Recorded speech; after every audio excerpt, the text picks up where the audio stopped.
Apaga essa luz aqui para ver se...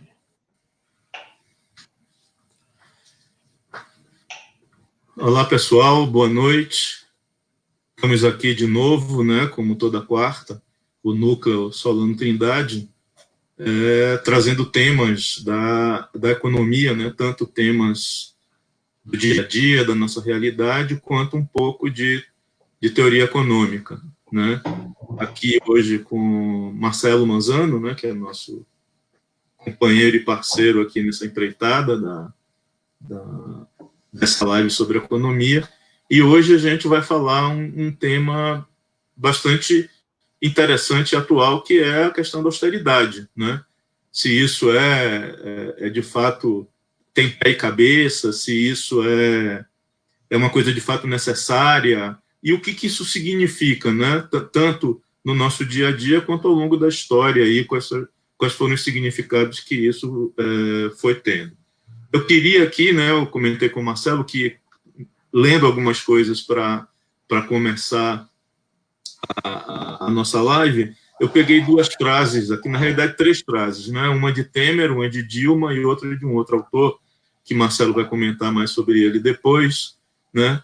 A frase de Temer e Dilma tratam a questão da austeridade como se fosse, né, essa austeridade que a gente tem dentro da nossa casa, né, da forma como a gente administra as nossas finanças e tal, só que, né, isso não cabe em dois governantes, né, dois líderes de um país do tamanho do Brasil. Então, em 2015, Dilma falou, né, na ocasião lá da posse de Joaquim Levy, que ela faz ajustes, ela fazia, vou ler literalmente, né, faço ajustes no meu governo como uma mãe e uma dona de casa fazem na casa dela. Quer dizer, ela trata as finanças públicas, né, as finanças do governo, como as mães e as donas de casa tratam as suas parcas finanças na sua vida doméstica. E Temer foi um pouco mais longe, né, em 2017, né, falando que governos precisam passar a ter maridos para controlar os gastos e evitar a quebra fiscal. Né, quer dizer, de um lado a mãe, né, e do outro o pai, né, no seu papel, né, patriarcal de controlar as finanças domésticas. Mas, enfim, Marcelo, e assim, e a última citação, que essa já é uma coisa mais séria, né, de um autor que chama Mark Bliss, que escreveu um livro chamado Austeridade, a história de uma ideia perigosa. Ele fala que a austeridade vem sendo entendida como uma penitência a partir, né, depois da dor virtuosa após a festa imoral. Quer dizer, é o sofrimento necessário, né? A penitência cristã, depois da gente ter um momento de gastar, vem o momento de se penitenciar, sofrendo na carne, né, a dureza das austeridades. E Marcelo, vamos lá, a palavra está com você para tentar quebrar esse mito aí junto com a gente. Pois é, bom, boa noite, abraço para todo mundo aí, saudações ao Canário, pessoal do Núcleo. Meu amigo, então, você vê, né, essas frases são terríveis em vários aspectos, essas frases que eu digo das duas personalidades políticas que você se referiu, uma do nosso partido, a Dilma Rousseff, depois o Temer. Primeiro, são machistas, as duas, né? Segundo, elas cometem, do ponto de vista da teoria econômica, um equívoco absoluto, né? E terceiro, elas representam, no caso da Dilma, um momento de erro político gravíssimo, né? Que pôs muita coisa da nossa história a perder. Infelizmente, né? Isso foi dito na posse do Joaquim Levy como ministro da Fazenda em 2015, né? E o momento que nosso partido, todo o nosso projeto foi seriamente comprometido, né? E resultou, em última instância, estamos pagando o preço até hoje. Então, frases muito infelizes, mas para aliviar talvez o peso, né, nos dois que disseram isso, na verdade, muitos políticos usam essas expressões. Já ouvi, né, na boca de muita gente, na esquerda, na direita, é uma praxe, prefeitos, governadores, presidentes, candidatos em especial. Quando o cara é candidato, ele fala, né, que aprendeu com a mãe dele lá em casa, que ela só gastava o que recebia, etc. Então, essa é uma história que vem de longe, cheia de equívocos, e eu acho que é importante, por isso que a gente discuti-la aqui, acho que é uma coisa muito importante. Então, eu vou aproveitar o gancho aí, Canário, do livro que você mencionou, estou com ele aqui em mãos, o livro, não sei se dá para ver aqui, Austeridade, a história de uma ideia perigosa. Foi publicado pela Fundação Perseu Abramo, em parceria com a Autonomia Literária. É um livro... esse autor é um economista escocês, é curioso, depois eu digo por que ser escocês é interessante, é peculiar para esse assunto. Ele não é economista, desculpa, ele é um cientista político. E ele faz uma reconstrução da história da austeridade, muito bem documentada, discutindo os aspectos teóricos, os aspectos históricos, os efeitos da austeridade na economia, etc. Então, eu vou um pouco retomar aqui os argumentos principais do livro, porque ele, de fato, é um bom roteiro para essa discussão. Peço para você, Canário, se eu estiver me estendendo, mergulhando demais no debate filosófico e histórico, enfim, você me chama a atenção aqui, entra com uma pergunta aí para a gente aliviar um pouco. Vou deixar. Mas, enfim, em primeiro lugar, né? Então, a austeridade, é importante as pessoas saberem, não há nada na ciência econômica que sustente, né, uma política de austeridade. O que é uma política de austeridade? É uma política que propõe o gasto público menor do que a receita pública, ou pelo menos do seu tamanho, né? É uma política de gasto público que não gere déficit nem dívida pública. Essa vamos dizer, de maneira muito resumida, essa é a ideia da austeridade. Por incrível que pareça, então, essa ideia que não tem nenhuma sustentação na talvez a principal instrumento, né, principal objetivo da política econômica neoliberal, ou ultraliberal, ou do liberalismo, de modo geral, há muitos e muitos anos. Quer dizer, os governos neoliberais, os governos liberais do passado, sempre tiveram na defesa da austeridade fiscal o seu principal alvo da política econômica, como se essa fosse a grande razão, né, a orientar um governo no campo com seus instrumentos de macroeconomia, os seus instrumentos de política monetária, fiscal, cambial, etc. Esse era o alvo, esse é o principal objetivo a ser alcançado. Algo que não tem sustentação. Então, é curioso, como é que pode? Né? Como é que a gente explica isso? Então, esse cara, né, o Mark Blitz, foi buscar as origens, e ele vai lá atrás, ele começa antes do capitalismo, né? Ele começa no século XVII, 1692, ele vai buscar nos teóricos do liberalismo inglês, né, as primeiras referências morais que vão introduzir o tema da austeridade no debate econômico, né? E o que ele vai buscar? Que referência é essa? Ele vai lá a partir dos textos do Locke, do David Hume, dos liberais ingleses, depois do Stuart Mill, Davi Ricardo, e vem avançando, né? Mas o que é esse nascedouro? Adam Smith, claro. O que é esse nascedouro da ideia de austeridade? Que mundo é esse, né? Século XVII. É um mundo em que temos um Estado absolutista surgindo ou se consolidado, né, em vários países europeus, uma burguesia emergente, um capitalismo, vamos dizer assim, não é um capitalismo ainda, mas é o capital mercantil se desenvolvendo, né, nos países da Europa, com uma burguesia emergente que vê nesse Estado absolutista uma espécie de parasita, uma espécie de poder, né, uma crítica, vê nessa aristocracia, né, dos soberanos europeus, uma classe que se apropria da riqueza que vai sendo gerada, que está circulando entre a burguesia mercantil, que naquele momento tem uma grande emergência na Europa, principalmente países como Inglaterra, Holanda, França, Espanha, Portugal, Itália, né? É desse mundo que estamos dizendo. Ora, então, naquele momento, a ideia de que o Estado está se apropriando de uma fatia do que você, burguês, conquistou, é uma ideia muito forte. E ela vai se associar a uma concepção, como você apontou, a uma concepção cristã. E eu até acrescentaria, não é à toa que a Inglaterra e a Escócia vão ser o berço desse pensamento liberal inglês, está muito relacionado também com o avanço dos ideais do protestantismo, né? Que vão ali, a gente sabe, na Inglaterra vão surgir seitas protestantes muito radicais, não só, também na França, também em outros países europeus, mas ali tem um caldo religioso muito forte, e o protestantismo também vê nesses valores do ascetismo, né, do não consumo, da poupança,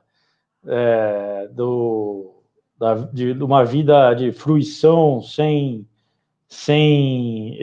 extravagâncias, né, e na acumulação de riqueza material como uma prova da sua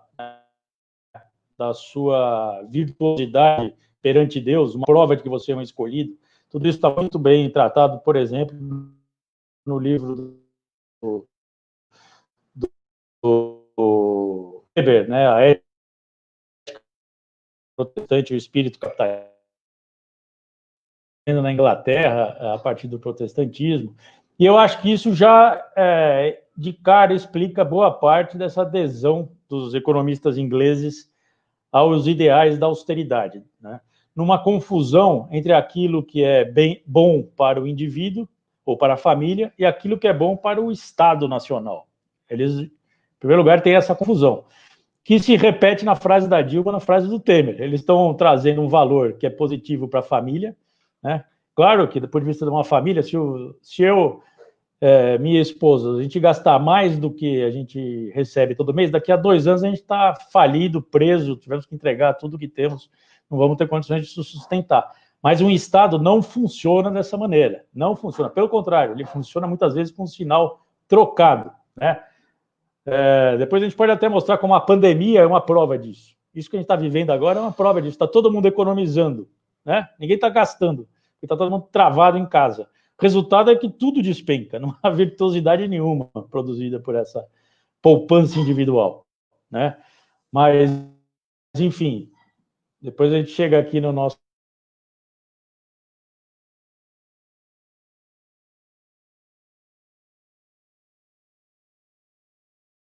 cotidiano, mas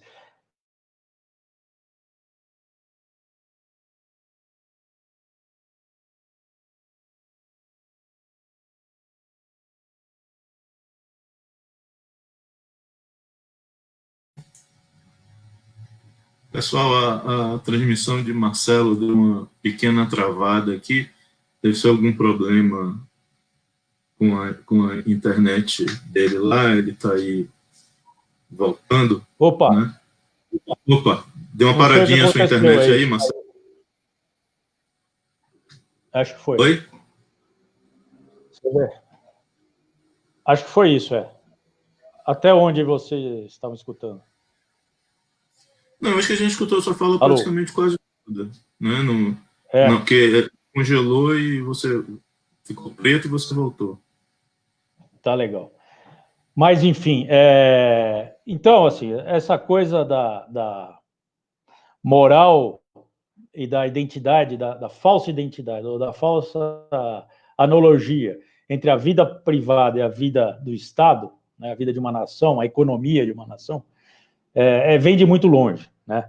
Mas isso, vamos dizer assim, avançou ao longo dos séculos, e vamos dar um pulo agora para o século XX, senão a gente não acaba nunca esse assunto, mas só quero demonstrar que vem de longe, né? Mas no século XX, a gente viu também, né, na passagem do século XIX para o século XX, vigorava no sistema econômico que era baseado, que orbitava a economia da Inglaterra, o centro, né? A economia inglesa era o centro, era um império sobre o qual que organizava o capitalismo mundial.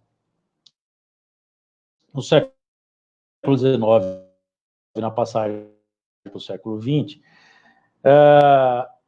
as economias, a Libra, que era a moeda considerada a moeda internacional da época, os países, para fazer comércio, usavam a Libra, e a Libra tinha uma paridade fixa em relação ao ouro.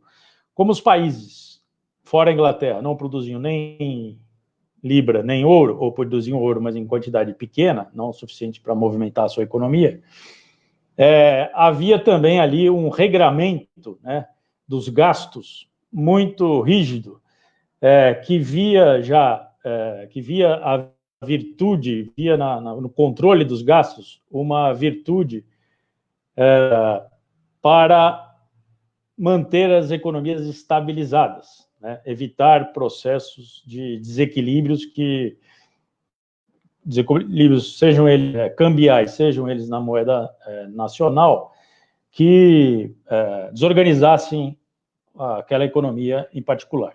Então, naquele momento, na transição do século XIX para o século XX, uma exaltação desse padrão de controle rígido dos gastos, fundamentalmente por conta dessa relação com a Libra-ouro, né? Tivemos a Primeira Guerra Mundial, e ao sair da Primeira Guerra Mundial, a crise arrebentou com todas as economias, acabou com o comércio internacional. Na reconstrução, os países, principalmente os países europeus, voltaram a apostar naquele regramento do padrão ouro, né, ou Libra-ouro, durante os anos 20, na esperança de que a austeridade que resultava daquele sistema rígido de controle do gasto e das taxas de câmbio, né, que aquele sistema fosse fator necessário para restaurar o vigor das economias no pós-Primeira Guerra. O que se viu foi exatamente o inverso, foi um caos. As economias não cresciam, o comércio mundial não avançava, as disparidades que foram acentuadas pela Primeira Guerra aprofundavam-se naquele momento, as reparações de guerra que eram exigidas, né, o esforço de reparação de guerra que eram exigidos da Alemanha, fazendo com que a Alemanha fizeram que a Alemanha mergulhasse numa crise gravíssima, que em última instância vai terminar com o Hitler, lá na década de 30, enfim. Aquele momento ali, de 20 a 30, foi uma tentativa de restaurar a austeridade, restaurar as regras do antigo sistema ouro, que mostrou absolutamente fracassada. Tanto é que a crise foi de tamanha gravidade, agravada pela crise de 29, que a partir dos anos 30 a gente vê a ascensão do fascismo em vários países, ou o retorno do Estado, como o New Deal, como Getúlio Vargas aqui no Brasil, o retorno do Estado fazendo gastos, gerando dinamismo para a economia, gerando demanda, e não por acaso a gente vê o surgimento do Keynes, que é o grande crítico dessa ideologia liberal, da austeridade, do laissez-faire. O Keynes já desde os anos 20 vinha fazendo essa crítica, e justamente vai ser a partir de 36, com o seu livro, o primeiro autor a bater fortemente nessa teoria que predominava no pensamento econômico até então, na condução da política econômica dos países, né? Muito bem. Ao longo dos anos ao longo do século XX, passada esse período do entreguerras, no pós-guerra, já com a teoria econômica muito influenciada pelo pensamento de Keynes, do Kalecki, e da própria experiência dos países, né? A questão empírica, a realidade mostrou que o gasto público era fundamental para conduzir a economia, para garantir emprego para todos os cidadãos, para garantir que o estado de bem-estar social se consolidasse. Então, a gente tem aí, entre 1945 e 1975, talvez o grande período em que a austeridade foi esquecida, né? Foi abandonada, ninguém mais falava, era um assunto morto, um tema dos antigos, daqueles economistas moralistas do passado, né? Isso até o começo dos anos 70. Nos anos 70, aquele mundo keynesiano, chamado de anos dourados, começa a bater pino, começa a enfrentar problemas. Não cabe aqui discutir a origem desses problemas, são vários, uma conjunção de fatores, mas certamente aquela ordem internacional para de funcionar, muito em razão do papel dos Estados Unidos, e se começa a observar, principalmente a partir do choque do petróleo, mas não só, mas principalmente a partir do choque do petróleo de 73, um aumento muito significativo dos preços do petróleo, começa a se observar um crescimento da inflação, o patamar da inflação que vinha muito bem comportada até então. Oi. Dá para te dar uma interrompida nisso aí, só para voltar um pouquinho ao que você falou, para a gente esperar um pouquinho para entrar nos tempos mais modernos. Quer dizer, pelo que eu estou entendendo do que você fala, essa questão da austeridade tem uma origem histórica, né, que vai lá para o século XVII, onde esses economistas todos, nesse período, eles tinham uma importância para o desenvolvimento econômico, porque você vivia um momento ali de, vamos dizer assim, em que os reinos absolutistas estavam se dissolvendo, a questão da criação de outro tipo de Estado, em que você precisava de uma outra política econômica ou de uma outra, né, teoria econômica para dirigir lá as questões naquela coisa, e também a austeridade começou a ganhar um fator muito ligado a essa coisa da penitência, mais ou menos, né? Quer dizer, se você gasta muito, você tem que controlar os gastos, e a gente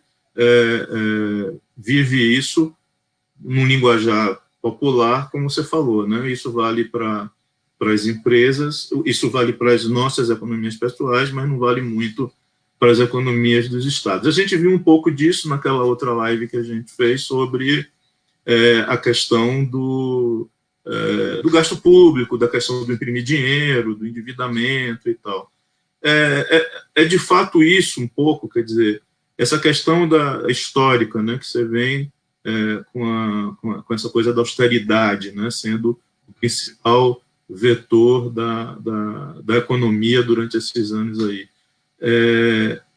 Isso também muda com essa percepção da questão do endividamento do Estado. Tem uma outra característica que não era aquela que qualquer endividamento era penalizado com austeridade, ou uma coisa não tem muita conexão com a outra?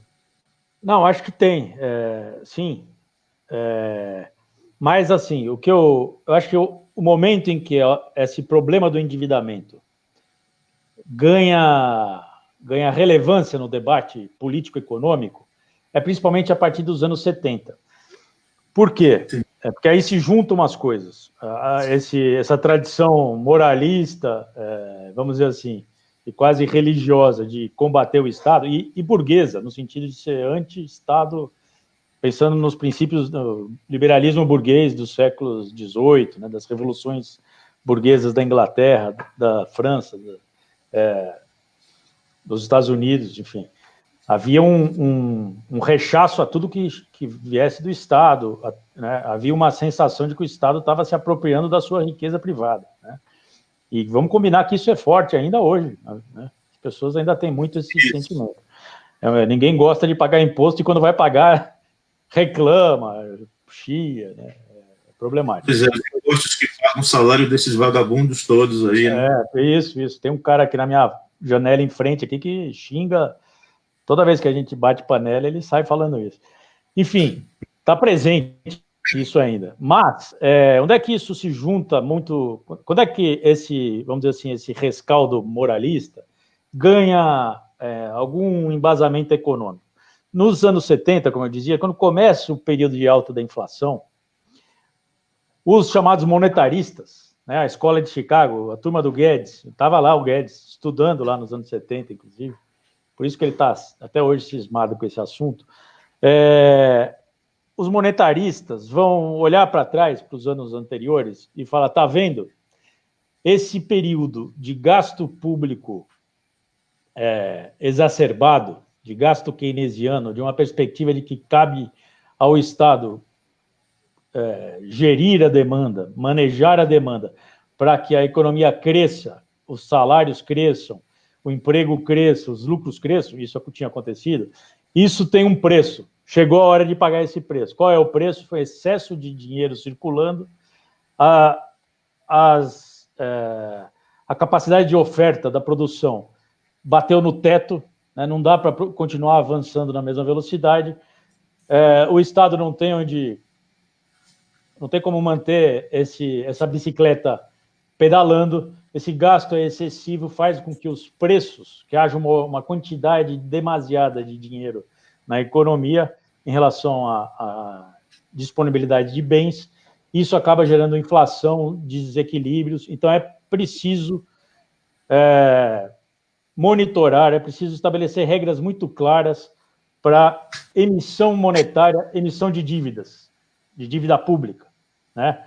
Começa aí, então, é isso que eu acho que nesse momento há uma fusão muito grande, como eu dizia, desse ideal, como é que você usou a expressão aí, do penitente, né?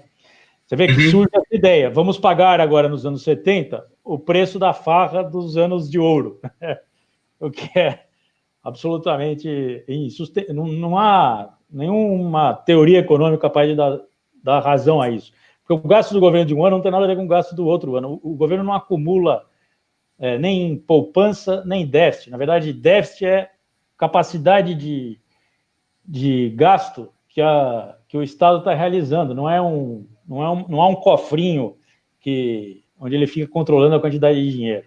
Isso é uma falsa ideia, mais uma vez uma analogia falsa a partir da nossa vida pessoal, da nossa experiência privada. Mas, enfim, então, nos anos 70, surge aí, foi aí o momento do monetarismo, é o auge do monetarismo, o Milton Friedman, da Escola de Chicago, o Robert Lucas, eles vão lá, aí vão desenvolver, a teoria vai se sofisticar com modelos matemáticos, com toda uma teoria das expectativas racionais, tem todo um avanço teórico aí, mas baseado em falsas premissas, mas que justificava ou propunha que cabia aos governos cortar gastos, né?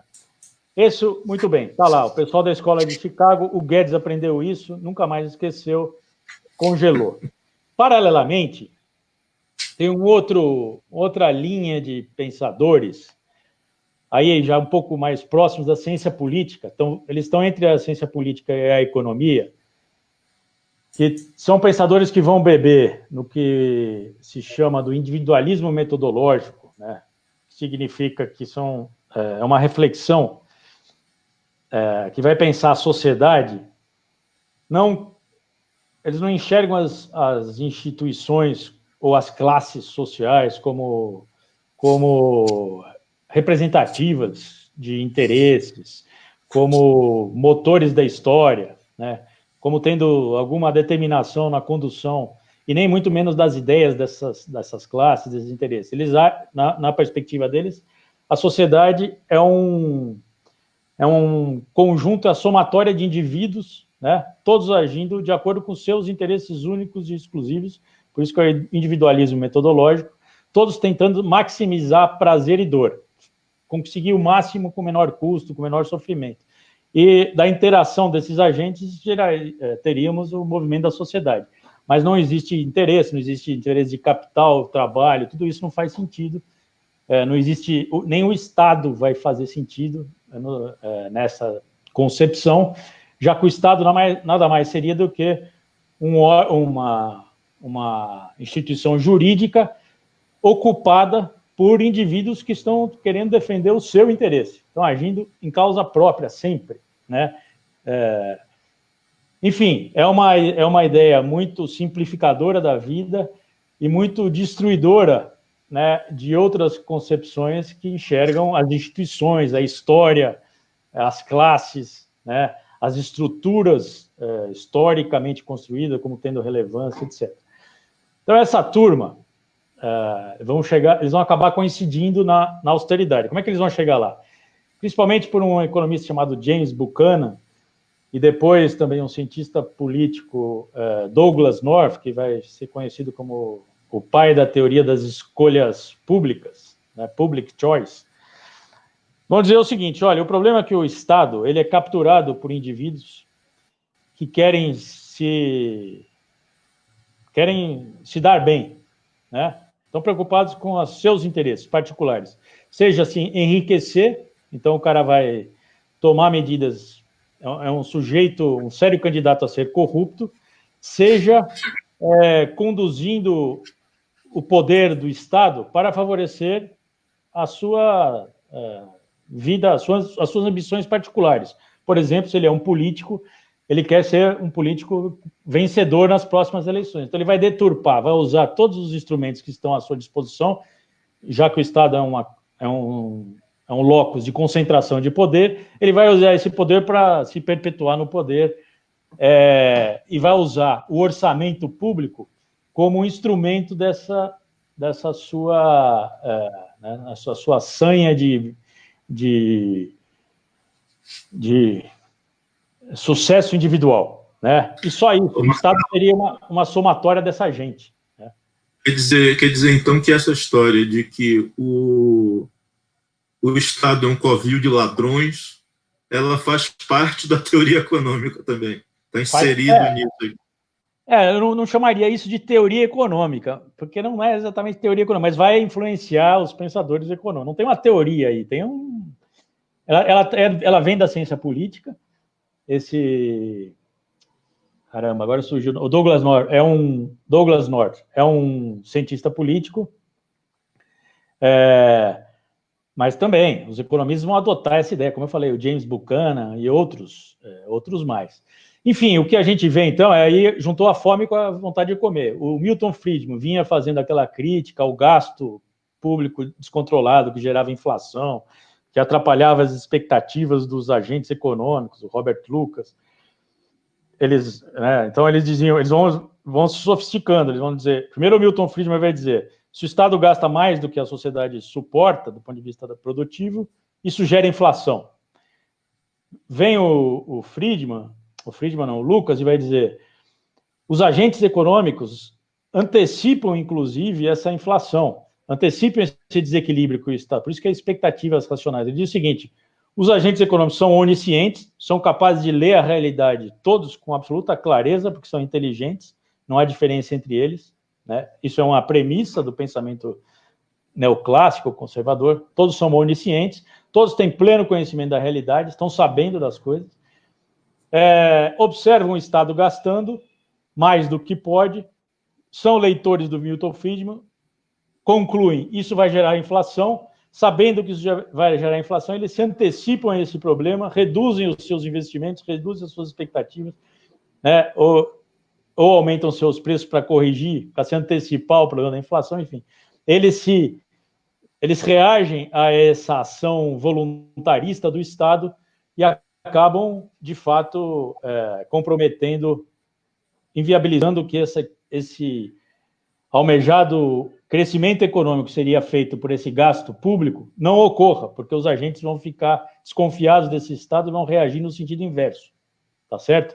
Expectativas racionais, todos são racionais, leem o Estado, falam, se o Estado está errado, eu vou no sentido contrário. E aí tudo que o Estado faz não funciona, porque os agentes reagem no sentido inverso. Então você vê que esses caras vão montando um apanhado de argumentos, seja nesse campo monetarista, seja os outros no campo da ciência política, que vão dizendo, não se deve deixar dinheiro na mão do Estado. O Estado não pode ter liberdade para gastar. Cabe ao Estado ser austero, ser como a minha mãe, não gastar mais do que recebe, ser como o marido, nas palavras do Temer, certo? Zelar pelo equilíbrio das contas públicas. Essa teoria vai avançando, esse amálgama anti-gasto público vai ganhando força, né? Ao longo dos anos 80, dos anos 90, tem uma outra escola, uma outra tradição que vem da Itália, da Universidade de Milão, Tem o expoente desse pensamento, é um economista italiano chamado Alberto Alesina, que morreu agora, mês passado. Esse cara vai fazer a seguinte leitura, e é engraçado que a gente vai lendo esses caras, você vai vendo como isso está presente no discurso da Miriam Leitão, né, da CBN, do Guedes, está tudo aí. O Brasil convive com todas essas teorias, elas estão muito vivas aqui entre nós. Mas então esse Alesina, ele vai dizer o seguinte: olha, a gente tem que ver que o gasto público responde ao ciclo político. Então ele vai sair um pouco da coisa do individualismo metodológico e vai fazer um raciocínio de partidos. Ele vai falar assim, um partido quando ganha eleição, como é que ele tende a se comportar? Ele tende a gastar o máximo que ele pode, ser irresponsável nesse gasto, produzir dívida. Por quê? Porque ele sabe que com isso ele vai realizar um governo com grandes realizações, vai conquistar o seu eleitorado, e na hora que ele for substituído pelo seu inimigo, o seu inimigo vai pegar um Estado quebrado, cheio de dívida, não vai ter como gastar, vai fazer um mau governo, e eu volto depois para realizar um gasto expansivo, sem me preocupar com as regras fiscais, etc. Então, a Alesina vai introduzir esse ingrediente também do ciclo político, né, nesse amálgama.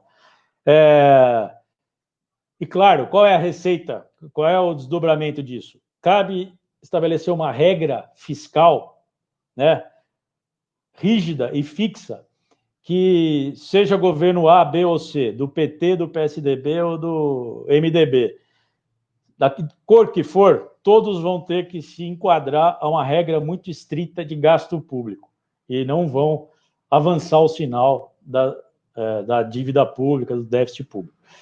Então, mais um elemento, e a gente vê, por exemplo, no Brasil, né? Eu, como estudei na Unicamp, minha vida toda estive lá, desde a graduação, doutorado, etc. E a Unicamp foi muito crítica sempre da austeridade fiscal, né? Parte de uma concepção muito diferente do Keynes, do Kalec, etc. Sempre sofri muito, por exemplo, com os nossos governantes de esquerda, gente que eu votei, que eu fiz campanha, que eu me dediquei, cumprir esse papel triste que o Alesina está acusando, né? Quantas vezes a gente viu governos nossos assumindo prefeituras, pagando a dívida dos governos anteriores, né?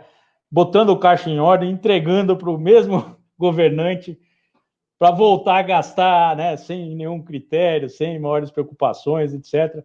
Quebra de novo a prefeitura, o Estado, e a gente assume lá na frente. Quer dizer, aqui em São Paulo, a Prefeitura de São Paulo, isso aconteceu, né? A Erundina, quando recebeu do Maluf, a Marta, quando recebeu, acho que era o Maluf de novo, ou o Pita, agora não me lembro, o Haddad, quando recebeu do como é que chama lá? Do Kassab, né?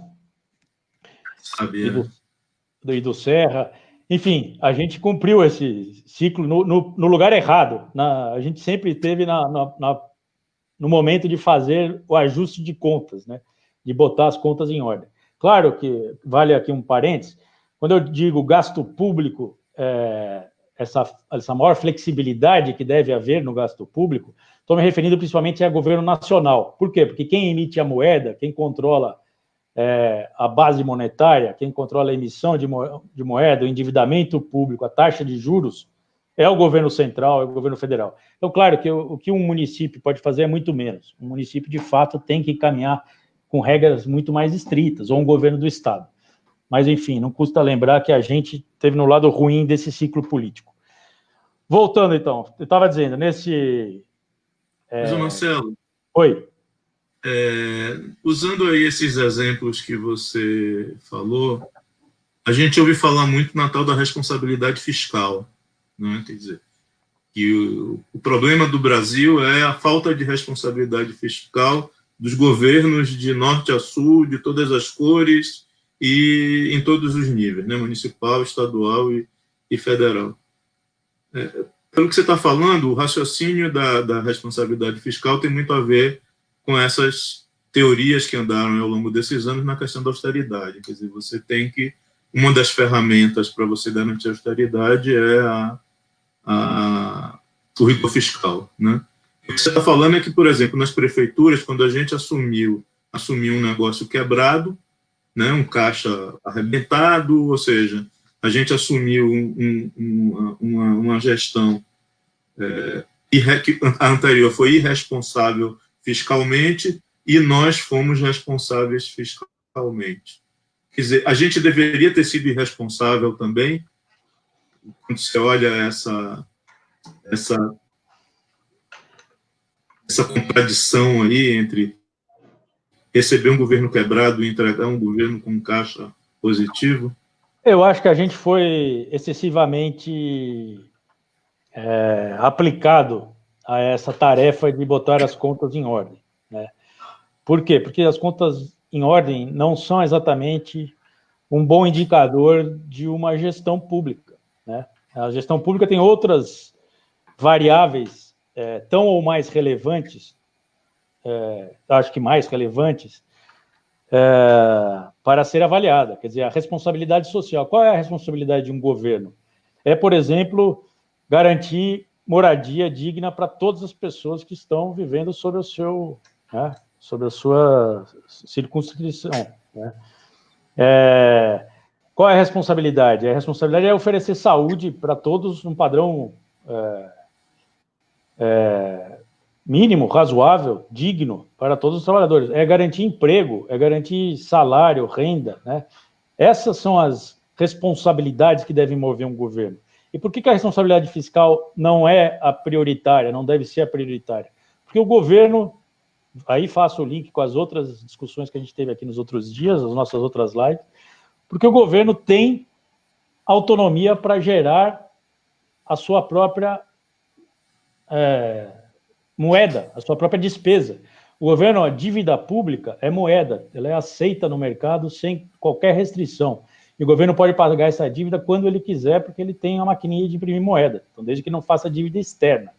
Mas se endividar perante a sociedade não traz problema algum. É claro, isso eu não estou defendendo que o governo seja absolutamente desregrado, sem nenhum tipo de métrica, sem nenhum tipo de planejamento dos seus gastos, de orçamentação, de definir a sua restrição orçamentária a cada ano, né? Mas, por exemplo, vou dar um exemplo aqui, para ficar mais claro.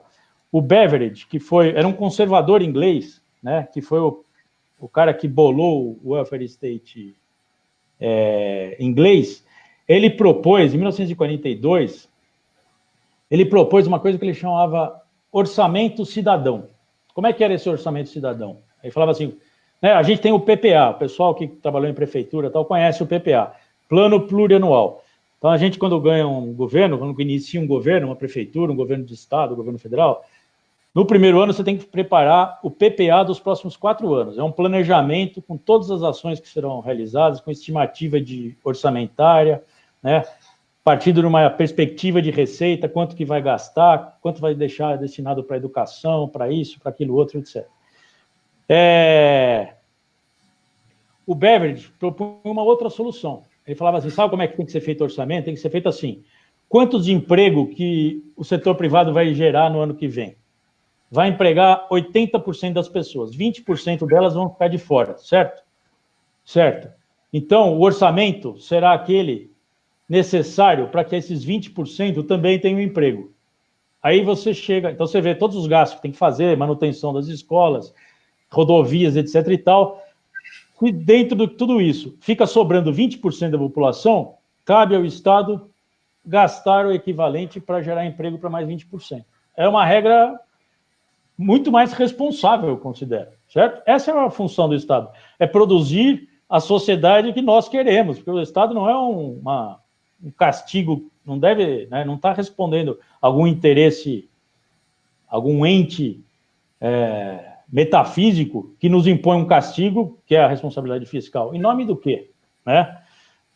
Então, sim, agora, é claro, como eu disse, uma coisa é quando você está discutindo o governo federal, outra coisa é quando você está discutindo o governo de estado, que tem menos margem, outra coisa é quando você está discutindo prefeitura, que tem menos margem ainda, porque ela não gera a sua própria dívida, ela não gera sua própria moeda. De qualquer maneira, ela se relaciona no sistema político e há negociações Por exemplo, o governo Fernando Henrique, quando adotou a lei de responsabilidade fiscal, que foi uma aberração, ela começa a valer ali nos anos 2001, efetivamente, mas já vinham sendo adotadas medidas desde 97, 98. O governo Fernando Henrique impõe aos entes subnacionais, estados e prefeituras, que que todas as dívidas que esses entes tinham no mercado sejam concentrados no governo federal, e o governo federal exige o pagamento de parcelas anuais dessas dívidas. Então, é como se o governo federal tivesse assumido todas as dívidas e falar, agora vocês não devem mais para os bancos, para o mercado, vocês devem para mim. E aí o governo federal estabelece uma taxa de juros extremamente alta nessa dívida, escorchante, um indexador da inflação que cresce muito rapidamente, que é o IGPM, e vai penalizar muito as finanças dos estados e dos municípios, né? Então, caberia, por exemplo, a esses entes reagirem a esse cabresto que foi colocado pelo governo Fernando Henrique em 98, e que, vamos combinar aqui entre nós, nossos governos de esquerda, subnacionais, reagiram de maneira muito pífia a isso. Não reagiram, acharam que era por aí mesmo, que era assim que tinha que fazer, etc. A gente foi muito manso. Tá certo que era um período, isso é lá nos anos 90, nós estávamos com com pouco respaldo popular, era o período que o Plano Real estava fazendo aí o seu sucesso, o pessoal vivia aí encantado pelo iogurte barato, pelo frango barato, né? Os primeiros anos do Real foi quando esse processo teve início. Mas, enfim, acho que a gente, em geral, de qualquer maneira, a gente esquerda, e não é só no Brasil, é no mundo, a gente peca por ser muito complacente com essa teoria, né, da austeridade fiscal. A gente acaba, no fundo, aderindo a esse receituário, achando que, no fundo, é bom fazer como a minha mãe fazia, é bom fazer como o padre mandou, se eu pequei no passado, é melhor agora ser austero, né? E a gente não vai a fundo, e aí eu acho que tem um pouco a discussão que a gente fez outro dia, falando do Marx e do Keynes, a gente não vai a fundo nessas reflexões do Marx e do Keynes, a gente fica muito na reflexão da exploração, que é fundamental, mas a gente não vai mergulhar devidamente no entendimento da dinâmica capitalista para ver qual é o significado, afinal, do gasto público, né?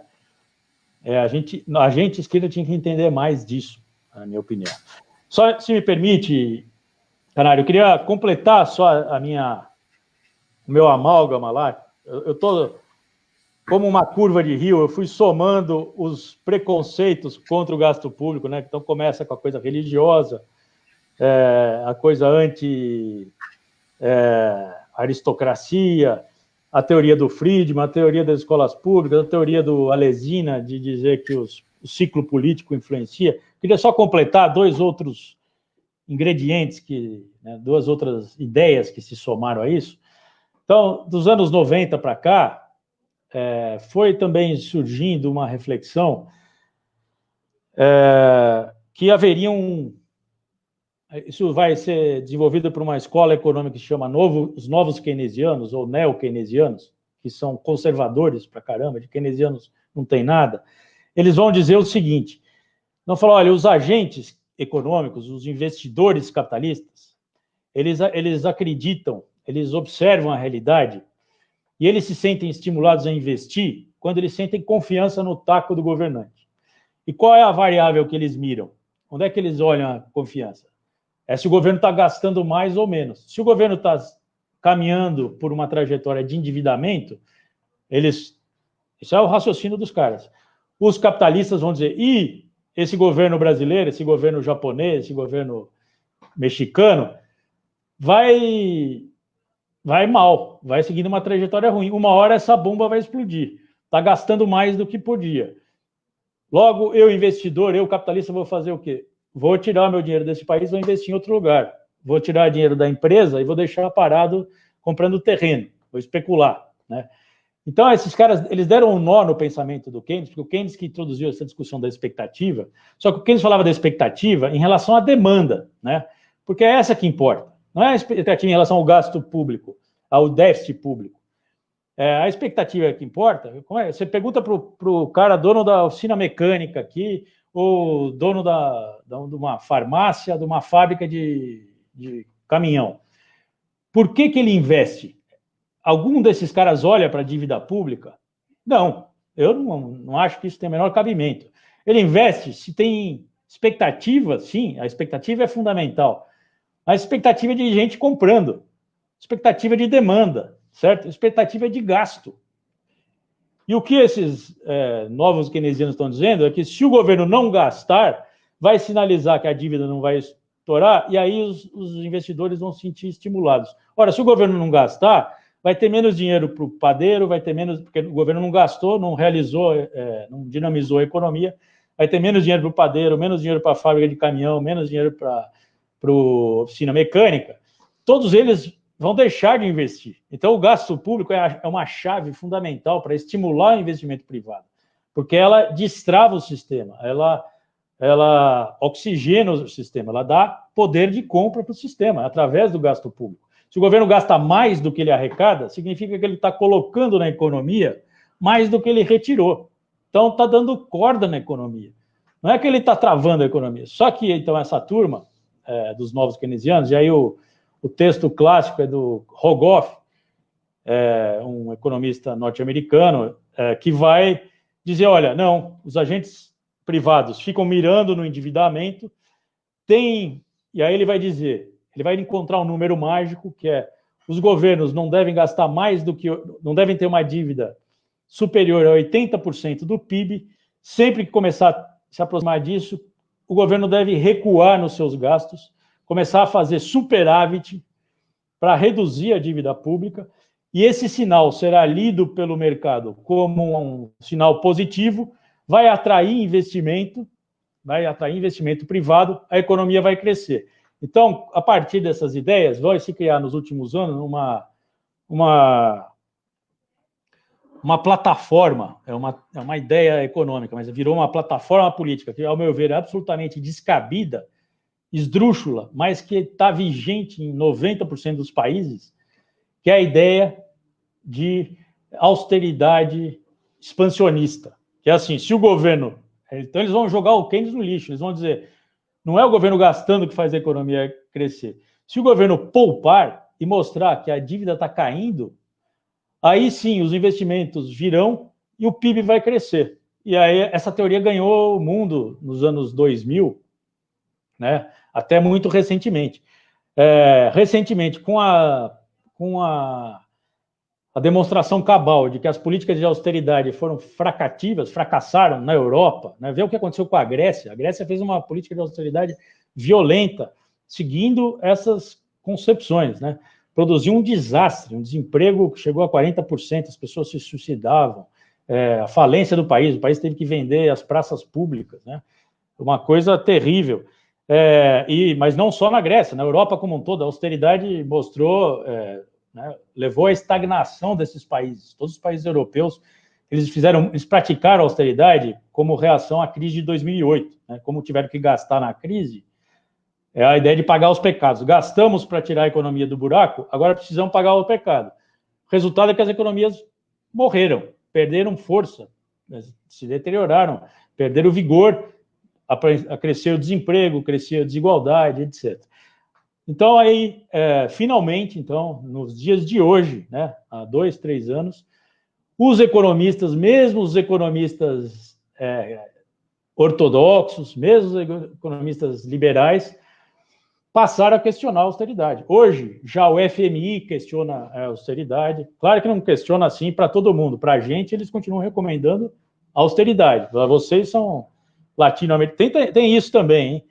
Esqueci de acrescentar esse ingrediente. Tem sempre um componente de que são... Austeridade é coisa... Austeridade não, é dívida pública, descontrole dos gastos públicos, é coisa de país república bananeira, país que tem populistas no governo, país que tem presidentes que querem agradar o povo e distribuem Bolsa Família, realiza programa Minha Casa Minha Vida. Então, esses países têm que fazer austeridade, inclusive hoje. Mas, enfim, a austeridade saiu um pouco de moda, pelo menos nos países centrais, nos últimos anos. E mesmo, como eu dizia, FMI, Banco Mundial, começam a rever as suas recomendações, né, a flexibilizar esse discurso da austeridade. Agora, recentemente, semana passada, um país que é um clássico defensor da austeridade há um século, que é a Alemanha, e isso se explica por conta da hiperinflação alemã dos anos 20, né, os alemães tomaram uma ojeriza pelo gasto a descoberta, o endividamento, mas isso está relacionado com aquele contexto. A Alemanha, nessa semana, a Merkel e o ministro da Economia alemão, que é do Partido Conservador, não é nem do Partido da América, é da Aliança, porque ali é uma composição, né, um governo de coalizão, é um representante dos conservadores. O ministro da Economia está abandonando a ideia de austeridade, está dizendo que o governo alemão vai ter que gastar, vai ter que assumir um papel muito mais ativo na economia. Não só vai ter, como já está assumindo. Eles estão comprando empresas, compraram parte das ações da Lufthansa, estão se associando a empresas alemãs para salvar as empresas alemãs. Estão fazendo uma coisa que, né, alguém, eu espero que faça esse resgate histórico. Estão criando campeões nacionais, estão defendendo a política e tanto acusaram o Lula de fazer aqui. Então, agora, quais são os campeões nacionais alemães? A Lufthansa, a Bosch, a BASF, a Volkswagen, a BMW. Então, agora, explicitamente, esse governo alemão está dizendo assim, vamos usar os recursos do Estado, o Banco de Desenvolvimento Alemão, o BNDES deles lá, para fortalecer os nossos campeões nacionais, né? Coisa que era pecado até 3 semanas atrás. Então, a austeridade está, aos poucos, sendo abalada. Aqui, eu acho que será o último né, recanto dos, como a gente tem dito aí, muita gente tem dito, dos zumbis da austeridade. Paulo Guedes, infelizmente, não dá sinais de sanidade ainda.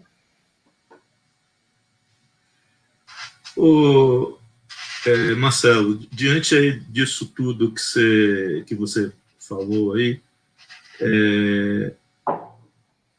por que essas coisas... É claro que a gente tem uma noção em relação a isso, mas é uma pergunta mais para clarear um pouco o cenário. Por que essas coisas demoram tanto de chegar até o Brasil?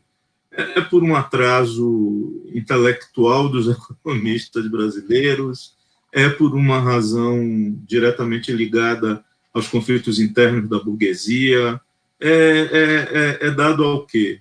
E também, aproveitando aí o embalo, há uma certa noção de que o maior interessado na manutenção das dívidas públicas e que os governos continuem a gastar, teoricamente deveria ser o mercado financeiro, né? Porque quanto mais dívida tem, mais título você vende, mais eles ganham nesse ciclo, né, de rodada da dívida. Isso é real, de fato? Ou como é que você vê isso aí, de que o capital financeiro tem interesse na manutenção de níveis elevados de endividamento também, né, para se contrapor um pouco às políticas dos governos mais conservadores? Não, eu acho que não. Eu acho que essa não é uma verdade. O que não é uma verdade? Que o mercado financeiro se beneficie da dívida pública grande. Ele se beneficia de uma política de juros elevados para carregar essa dívida, né? E o Brasil, nesse sentido, é o péssimo exemplo. Nós pagamos juros elevadíssimos, né? Sempre falo isso aqui, sempre que posso. Quer dizer, a gente é provavelmente o país mais selvagem nesse aspecto, de capturar recursos da sociedade para pagar juros da dívida pública. O problema não é a dívida. Se você fizer uma dívida, como é a dívida nos outros países agora, né? 90% dos países hoje estão se endividando com juros zero.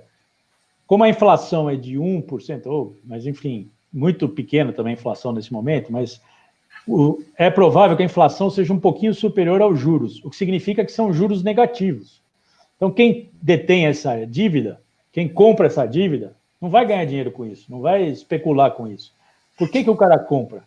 É como comprar uma pólice de seguro. É igual você tem um carro, você compra uma pólice de seguro, ela tem um custo. Você paga, a pólice o seu carro vale 50 mil.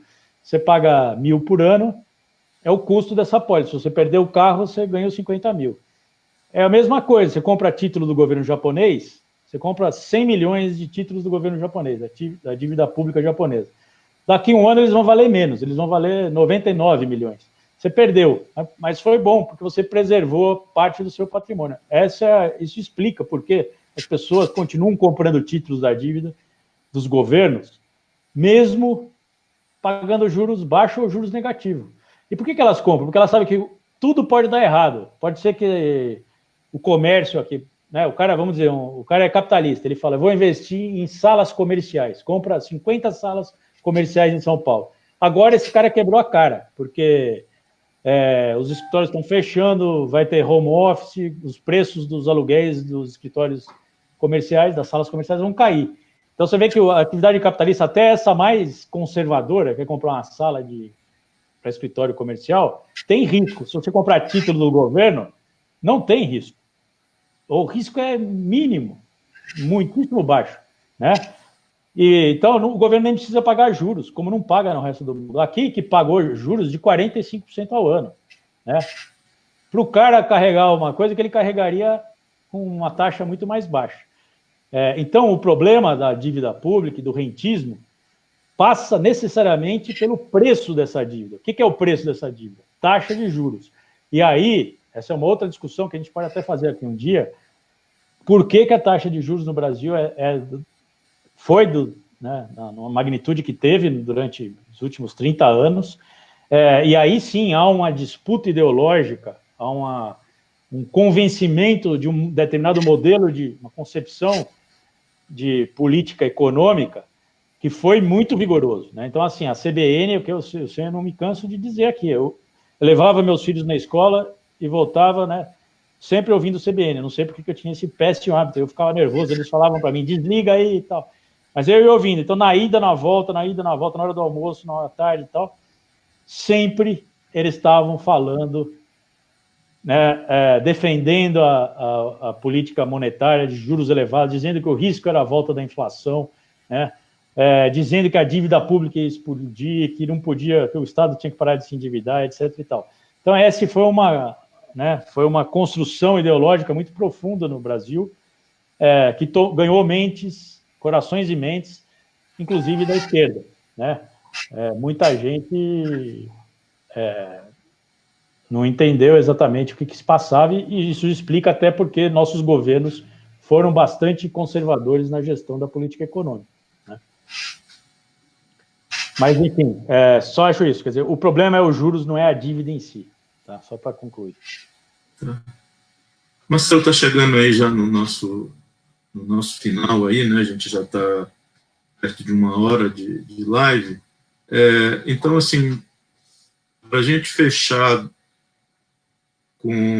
quer dizer, a austeridade de fato é um mito, quer dizer, ela não é uma necessidade dos governos para fazer uma boa gestão pública, quer dizer, tanto do ponto de vista financeiro quanto do ponto de vista da gestão dos gastos sociais. Quer dizer, a austeridade é uma coisa que tem uma história, né?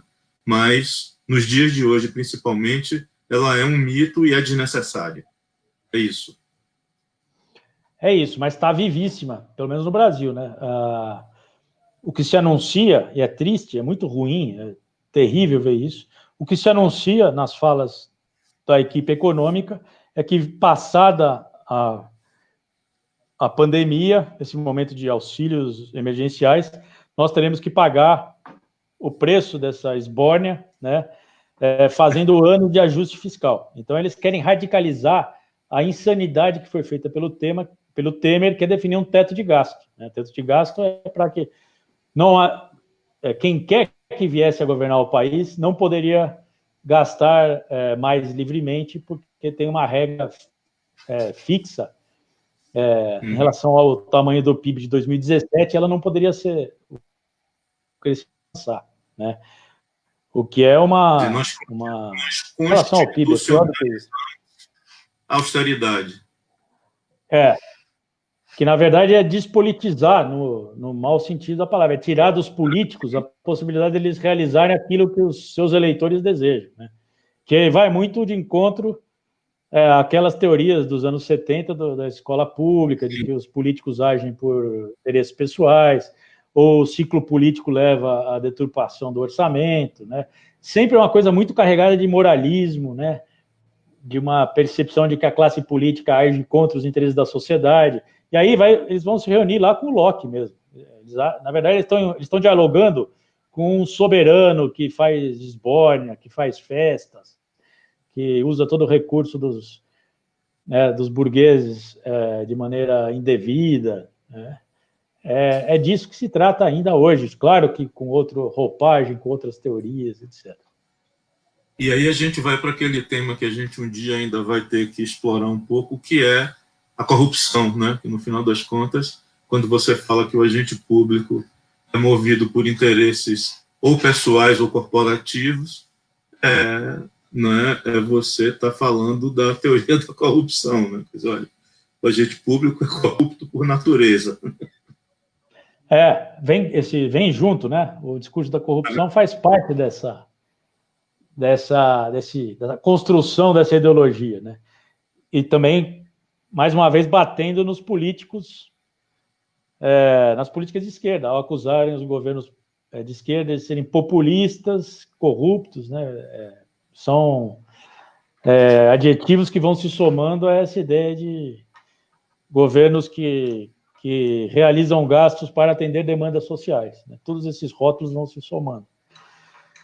O duro é que a gente, muitas vezes, acaba incorporando isso. Eu acho que...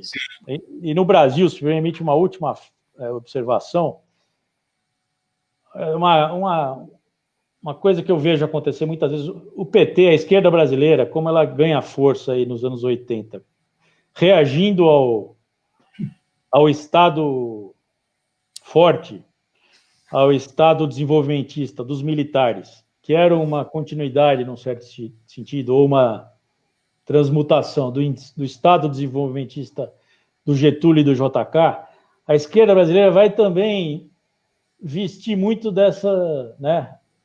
Vai vestir muito essa roupa desse liberalismo clássico, fazendo uma crítica ao gasto público irresponsável, né, ao gasto público para manipular as massas. Então, vai juntar aí também, a esquerda também vai beber dessa mesma fonte, né? E não por acaso, como eu disse, os nossos governos muitas vezes foram austeros, sem nenhuma razão teórica, concreta, que justificasse isso, né? A gente pagou esse preço, executamos política, por exemplo, em 2003, início do governo Lula, aí 2014, o Brasil foi provavelmente o país no mundo que mais fez superávit fiscal, né? Nós fomos um grande país anti-austeridade nesse período. A gente arrecadava mais do que devolvia para a sociedade, e a gente achava isso bonito, a gente batia a palma, o FMI batia a palma, todo mundo achava, o Brasil está fazendo a lição de casa, né? Não tivemos coragem de romper com isso, né? Claro, aí tem uma discussão política, de forças políticas, né? Mas, de qualquer maneira, a gente não enfrentou nunca esse tema, no meu ver, como deveríamos. É o custo da carta aos brasileiros, famosa e famigerada ao mesmo tempo. E famigerada, O Palocci era um tarado pela austeridade. Ele propôs a coisa mais radical de todas. Quando ele estava saindo do governo, a sorte foi essa. Ele queria não só fazer superávit primário como regra, como ele queria colocar na Constituição superávit nominal zero, ou seja, não só a gente teria que economizar em relação aos gastos do governo, como também em relação ao que a gente paga de juros. Teria que zerar a conta todo ano, né? A diferença de superávit primário e nominal é essa. No primário você não inclui os juros. O Palocci queria dar um passo além, incluir os juros e terminar o ano no 0-0, sem dívida para o ano seguinte, e botar isso em lei, né? Uma sanidade que nem o Locke talvez fosse capaz de conceber. Muito Locke, bicho. Beleza, Marcelo. Tá bom. Obrigado aí de novo, mais uma vez, foi um papo legal, né? A gente consegue entender legal as coisas como você coloca, entender direito a mensagem que está subjacente a toda a teoria econômica e a aplicação dela no Brasil e no mundo de uma forma geral. Então, de novo, obrigado, e semana que vem estamos de volta com o companheiro Márcio Pockmann, né, nos ajudando aí a destrinchar mais um tema da economia e um tema do Brasil também. Ele vai falar da sociedade salarial, do fim da sociedade salarial. Será que estamos chegando perto disso? É um tema que o Márcio tem tratado, acho que é interessante. Olha, se é sociedade salarial, eu não sei, mas que o salário está chegando no... Já. É. Boa. É bom, Marcelo. Então, até quarta, a gente está aqui com o Márcio conversando sobre o fim do salário. Né? Pessoal, obrigado, boa noite e até quarta.